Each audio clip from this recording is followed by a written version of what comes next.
Libya was at the heart of the summit here in Valletta. That declaration is now signed, so goal achieved. The idea behind the Libya deal is to replicate to some extent the results of a deal with Turkey that cut down arrivals into Europe on the eastern Mediterranean route by 98%. So just to talk some numbers, 181,000 made the journey into Europe along the central Mediterranean route in 2016, and 90% of those departures were from Libya. Now, once the EU can move in, they can hit hard at smuggler networks and illegal trafficking routes.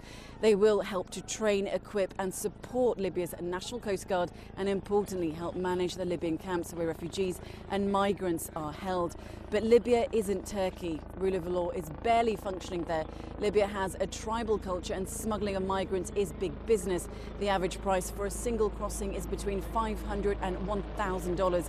The EU is essentially delegating the handling of migration to Libya, a country that hasn't signed the Geneva Convention on Refugees.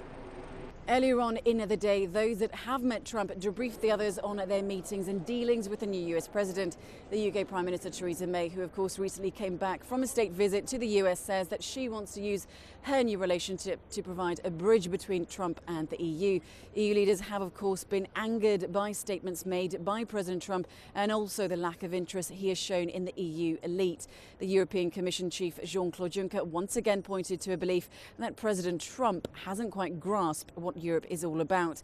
But that doesn't mean that the EU is set to blow up its transatlantic relationship. This is what the Maltese Prime Minister Joseph Muscat had to say earlier on.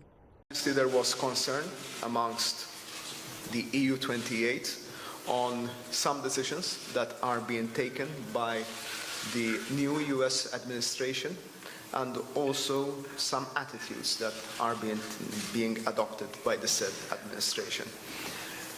Nevertheless, there was no sense of anti-Americanism.